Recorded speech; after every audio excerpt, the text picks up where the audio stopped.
First smite goes over, Shrimp gets it, now something in a forward flash. Shrimp gonna keep chasing it down. Sven got no sums right now. Q is up now.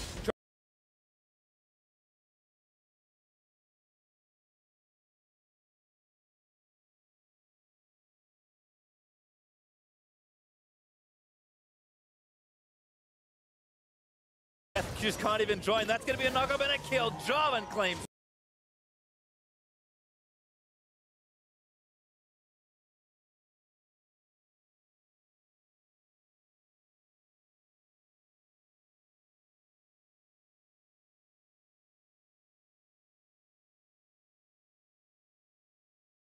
Both Someday and Keen are in on this play. Yeah, and something that's so critical about that is Keen was able to make the roam.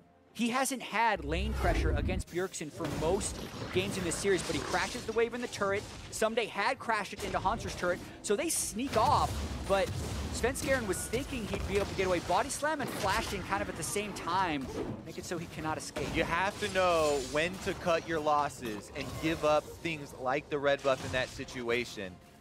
No TSM solo laner is going to come to the party, so Sven was on a one-man mission, and not only did he not combo the damage correctly with the smite, which is hard to judge that early on, but he also was going to go down in the end, and that kill went over to Shrimp. We'll see if Shrimp can actually snowball with the Jarvan, though. All right, I guess it's time to check in with the bot lane, because that's kind of the good news currently for TSM. Double up 10 CS, although Altec did struggle with Adrian back to base, so it should be okay. And they're still pressuring topside.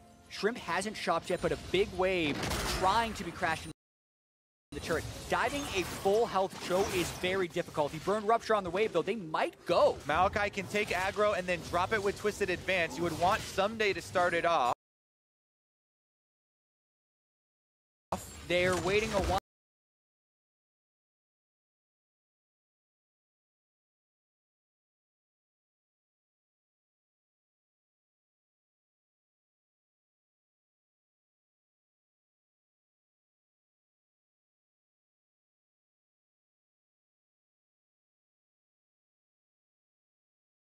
That certainly has been pressuring TSM, who are happy with their solo lane matchup. So TSM's stable bottom lane is nice here for them, but Arctic and Adrian are barely behind at this stage, and Kog'Maw will take a while to scale up, and Xayah should have a bit more impact early on. So if TSM kind of try and win the solo lanes like we expected in draft, this is not going well for them at all. Yeah, definitely a change up. From just the overall series, we know that Team Dignitas did have a lot of pick potential in Game 2 that they leveraged the victory, but where Shrimp was going has changed drastically here. So much mid and top lane pressure early on when TSM was going to be in a defensive pattern anyway, so good start for Dig for sure. Adrian trying to bait. Shrimp finally reveals himself as he hits down that control ward. Remember, there is an Infernal Drake initial spawn here in this game as well, which puts even more focus on this bottom side of the map. Invade here from Team Dignitas as Shrimp did kind of attempt a straggling gank there down in the bottom lane with Thresh, but warding by TSM as well as a good trade meant that there was no opening for him to actually go aggressive. Taking advantage of the desync blue timers here though, because the jungle starts. Shrimp and Dignitas are able to get the lead in this area. Shrimp has stolen a lot of blues away from TSM this series, so nice to see that play continue, as Keen actually able to get this one for himself. So the theorized answer would be the cross-court, basically, steal on the other blue here from TSM, and they do have wards over there. Plus, Hanser is pushing Someday into turret right now, but this is definitely expected by Team Dignitas because this is the common answer, basically. Will they be able to win the fight here? Shrimp does have Smite. Just level 5 though, and TSM definitely first to the spot. Going aggressive, but huge seismic shot, Keen with a fat amount of damage. Haunter still takes out Shrimp. They need to chase down Keen as Bjergsen flashes in aggressively, use the culling, last few autos, weaves them in perfectly. Huge damage, but it also moves the enemy, and it moved them closer to the kills. TSM will take the ride in, and they get 2 off of it. Yep, get 2 blues as well. Bjergsen gets 1 for the kill, and Haunter collects the next one. I believe with his ultimate, a huge turnaround from TSM. Being there first, a big payoff for TSM. They're on the blue, Shrimp is here, he flagged the brush, so he doesn't have flag right here, and Shrimp goes, what are you doing, man? They're right next to me now. He thought he had the damage down. Someday not able to roam in time. And then Bjergsen with the aggression right afterwards, flashing forward for the finish. If the shove was directed the other way, that would have been great, because it could have chunked them out in the jungle and bought time for Someday to come head them off with Maokai. But sometimes it's like those blitzcranks that are just landing every hook and not really. Onto the Alistair or the Amumu. Wrong way. Well, Bjergsen certainly needs to be playing aggressive on a pick like Lucian, and Dig will use all of that business topside to actually try and take this Drake. Shrimp is there, and TSM very late to this objective, so 9 minutes on the dot. Dignitas grabbed the first Drake, and it's an Infernal. So still in the game. They made that big play early on. It gets equalized a little bit here as Hansar is able to get an upper hand in that top lane. Doesn't mean the rest of the map is a completely different story yet. It's interesting to think about possible reasons for the changes in gameplay that we see as well, because it does feel like Shrimp is playing with a lot more freedom, honestly. He's going much more aggressive. He's taking a lot more of these riskier plays and offensive moves in the last couple games, and sometimes that can be a consequence of starting out 0-2 and kind of having no other options but to really force more plays. Speaking of forcing, though, Hansar makes a visit mid. Ooh, Keen with no summoners. Great Q is going to land in. There's the follow. That should be enough. Hansar just takes him with an auto. Didn't even have his ultimate. Didn't need it. Skill shot accuracy when the Rupture lands behind the turret like that. And Shrimp wasn't around. It is a success for Roman. The Cho'Gath into Maokai can play out. With the Cho'Gath consistently shoving the Maokai in, it is a good lane pick. It's what you do after that in the roaming phase or the team fight phase, and being able to land those Ruptures is what makes or breaks the pick. Yeah, a lot of the things that people usually worry about in that matchup are Maokai setting up ganks from other people, you know, because Cho'Gath doesn't have an escape and Maokai can so easily set them up. But if those don't really come to fruition, then we get to see what Hansar's doing here. Shove the wave in, get those trades, and he even makes a very clean gank on the mid lane. Something that we used to see from him in spring quite a lot when people were heralding him as the MVP of the league. Really doing a lot there, though, helping out Bjergsen and continuing to punish Keen. Shrimp gonna spot Sven, so that'll pull him off the Scuttle Crab. In general, TSM looking good in all 3 of their lanes. 10 CS up for Hansar, 20, 25 and counting for Bjergsen, and even 20 for Double of Two in that bot lane, which is awfully nice. And I think if TSM's pattern will continue here in this game, they do need to threaten that mid lane and keep Keen down, because all of that early pressure came from Keen being able to leave the lane. Great hook though. Finds double lift, but he's going to turn it back around. Altec tagged by the stun, and Lantern out for the rest of that play. Yeah, and we are seeing the CS advantages again tick into TSM's favor. Keen made a lot of those roam plays early, but after the disaster of Blue Buff, Bjergsen's really gained a foothold in this lane. Blade of the Ruin King being completed before Morellonomicon for Keen means Bjergsen now has total control of this lane. That 20 CS advantage we're used to seeing this series is back and then some. Oh yeah. Approaching 30 at this point. If there's one team that can really suppress it, is Lucian, but Adrian gonna get tagged. There's a glacial food that knocks him up. That's gonna be the stun. The TP's coming in. TSM forcing the fight. They finally kill him. And Altec actually tagged again. The TP's counter the better storm. He's gonna get flashed and pull out of the way. Keen with the wall. The wall saving the life of Altec as well in a lot of ways, preventing TSM from going through there. One teleport canceled from Someday and another one completed by Hansar. So they're going to try and push this advantage and get the first turret. Yeah, canceling that, knowing that Adrian was kind of dead to rights there means they're seeding the first turret here. TSM do get to acquire the objective afterwards.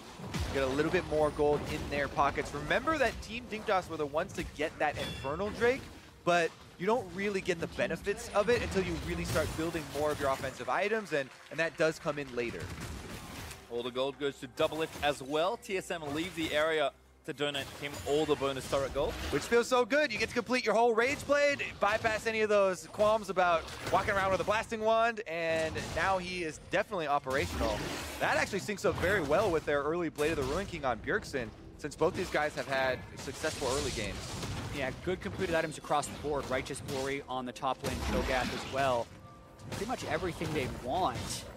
And then it's just a matter of getting fights, because we did have qualms in their team composition about how well can TSM actually force fights. They've made a few good plays here by landing ruptures, but the setup from Dig with the twisted advance and the death sentences, still a large potential to make plays there. And Rift Herald taken by Dig does mean they have a good tool to try and take down a turret and even that back up. TSM though up actually 3,000 gold as kind of all of that money gets spent, the farm continues. So a good early lead, but certainly not insurmountable. Definitely true, especially with how this series has gone. One thing too with taking Rift Herald when you're behind, I've seen so many people complain about the value of this objective is very hard to actually see returns when you're really far behind because you don't get to push with it. However, there are some really creative ways you can use even when behind to get a lot of value out of the Rift Herald. When the enemy team is constantly looking to set up on an objective, it usually is easy in the early game to identify what side they're going to go to. And there's a little trick with Rift Herald. If you activate it behind one of the enemy's minion waves, it will go straight for the turret. It won't get stopped by the minion wave, so you can backdoor, quote unquote, since there will be no minions there, with the Rift Herald, since she also is going to take off the extra resistances and give you that damage. Trying to just trade, basically, when you're behind. So that's always what you're looking for. Don't want to fight those straight-up fights. See if Dig can find some favorable trades, but Drake number 2 is up soon. Mountain Drake will be the order of the day. Dig did get the first Drake and it was the Infernal, but TSM are going to try and break the game open as the mid-game moves on. A lot of effectiveness in this series, I feel like, with Mountain Drake, just because it does help you around the objectives, and both of these teams have showed excellence in snowballing and taking towers and taking downs. Yeah, and TSM has a lot of control right now, so the Mountain Drake shouldn't be too much of an issue. They're not even really losing any damage to their own turrets. While a team is taking Drake, would have been one of those opportunities to try and place the Rift Herald somewhere, but Shrimp just off in his jungle, trying to keep his camps up and keep his farm good. Launches Feast makes that job even easier as he gets a stack, eating the Mountain Drake and gifting that over to TSM. And now it's time to glance back down at kind of where the next items are going. Bjergsen on the way to Black Cleaver, has a Phage done already, and Double will be going for Rune and Hurricane once again. These are not particularly expensive items, so TSM should have a big surge in this mid-game soon to try and force something with the gold lead they have. Yeah, and we try in theory craft some engagement opportunities for TSM since they don't have the super reliable ones that we've been kind of talking about. With a Righteous Glory completed on the Cho'Gath, it's actually much more viable for you to literally just activate it and run at the enemy team to get in range for the slows than it is for you to throw out Ruptures, but Doublelift gets hooked. Forced the flash with a great hook from Adrian, starts it off, still a lot of damage being applied. Adrian about to get stunned, the ulti's almost get the executed. Doublelift actually does manage to snag a Keen, rides the wall over, but they're just standing their ground. Another stun, kills Altek as Doublelift grabs the double kill. Rage Blade Kog'Maw, the one item power spike right there. The fight took a while. He got enraged, the Rage Blade hit the max stacks, and boy did he start pumping out the damage. He completed it so early that he also had money left over for Ninja Tabi, which helped him out in that duel so much. The TSM dual lane fight their way out of this gank that is pulled off on them, and TSM are going to take a lot more from Dig. There's something just wonderful about watching this particular combo. Cog and Braum, so many moments already in the series that we've seen. They've just kind of stood there and be like, all right, I guess we have to fight. We have no other options. TSM, a great response. They get the turret out of the deal as well. And all of a sudden, they're 5,000 gold ahead. That was 3,000 just a moment ago.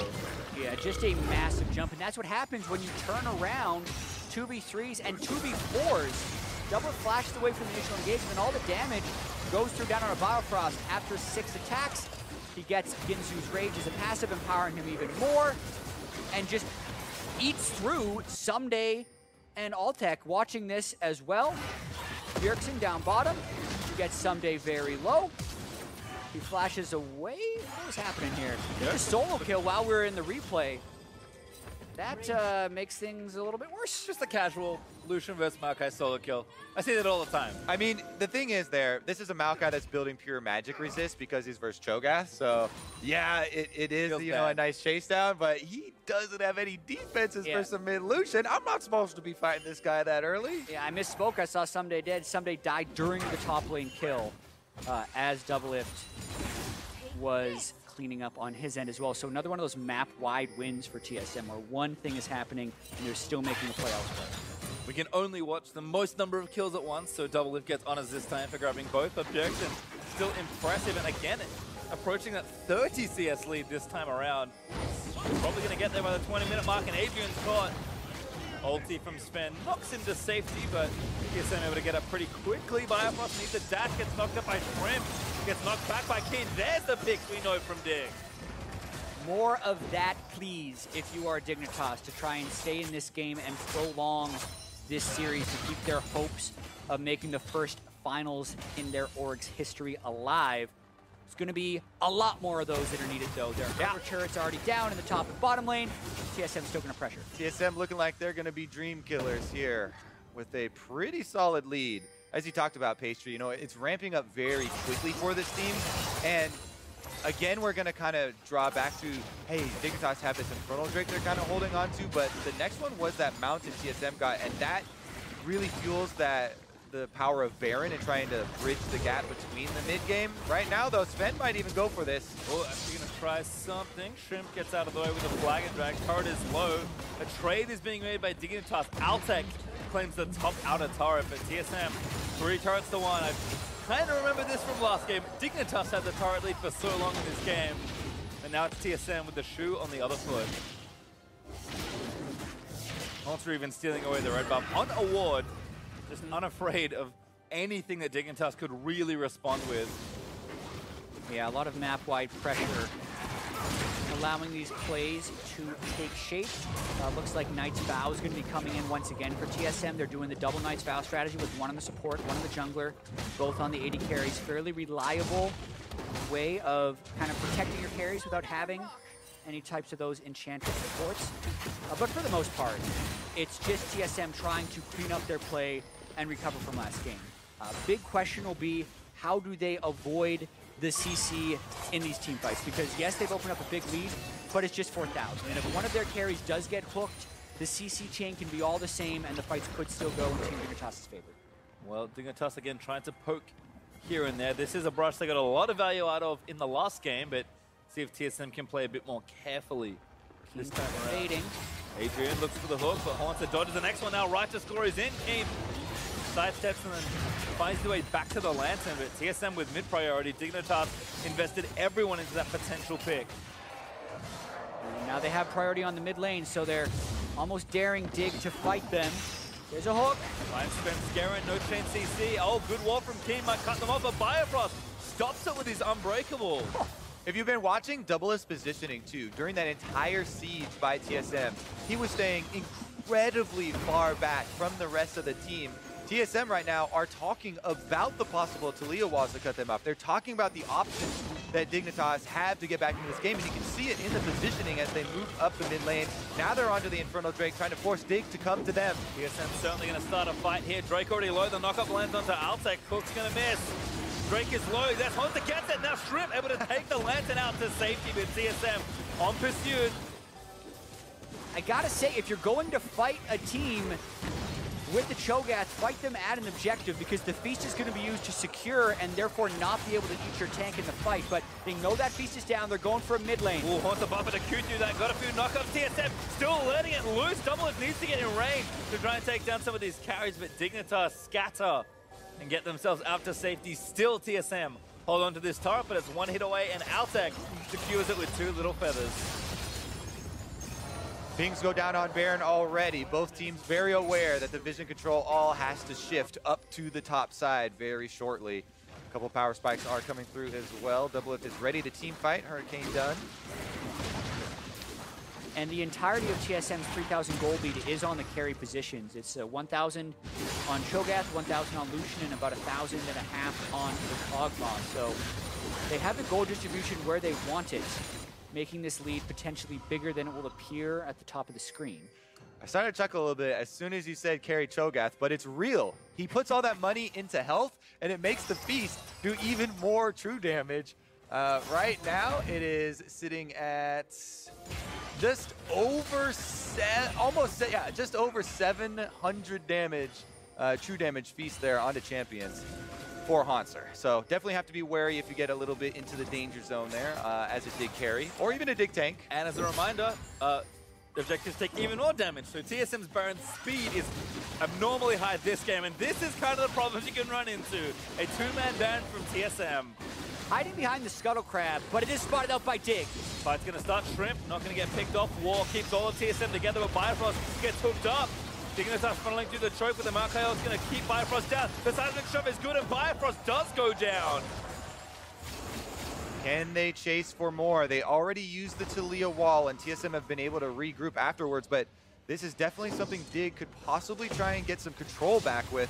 The vision around Baron is basically the biggest prize at this moment.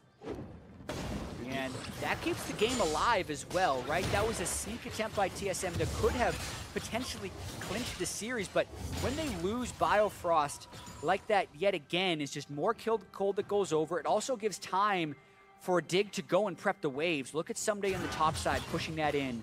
Keen in the bottom side pushing that in. It's going to be a while until TSM can set that up again. Well, you can see exactly what TSM are looking for as they go back to their lanes here.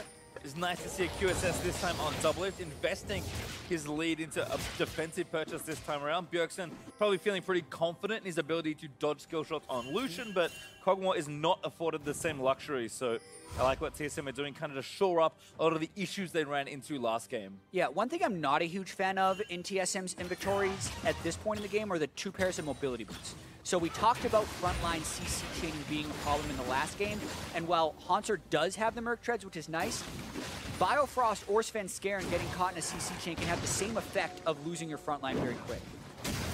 TSM back to Baron though, knowing that Dignitas have to respond in record time. It's going to clear out that vision and try and bait them in. Bjergsen actually cleaning topside though, so Dignitas have a little bit more time. That is a really good point to bring up, Pastry, about how TSM would really like to create the situation where Dignitas are funneling towards them. Because we talk about the lack of reliability of TSM's engage, they do have a lot of crowd control. It's just that a lot of it needs a little bit of assistance. If you have a little bit, you know, coming through a jungle corridor or landing a slow first or having the enemy team having to walk through fog of war, then you have a lot more success. And here goes the face check. Haunter just face checking. Unabashedly good flash out of the seismic shot by Haunter. Did not want to get chained down, but Dignitas get a free summoner spell there. That shows you how strong Haunter is right now. He face checked and all of Dignitas backed away, even though they were sitting on a control ward and knew they weren't being spotted. TSM still running down mid though, trying to zone something out. Doublelift and Bjergsen actually caught by the wall. Bio again with a great unbreakable. And there's the flash back. Oh, Doublelift got rooted there. Thinks the feathers caught him. Somebody looking for the flank. Good ult there from Bifrost to try and disengage. The rest of it, Haunter needs to get into the backside. The damage is just too much. TSM find the corridor they needed, but Sven does die to Keen on the other end. Yep, 1-for-1 trade with members of the front line going down on both sides. So Team Dignitas able to get one for themselves as well. A couple of flashes used as both Bjergsen and Doublelift will not have them for the next fight, and that might even be the bigger issue after that team fight. Yeah, the 3 flashes burned there by TSM. Big, but the initiators, aside from Jarvan, also burned their flashes on that fight for Team Dignitas. And this game actually staying very close. It looked like it was going to run away from Team Dignitas when the top lane fight went awry against Rageblade Kog'Maw, and Bjergsen found the solo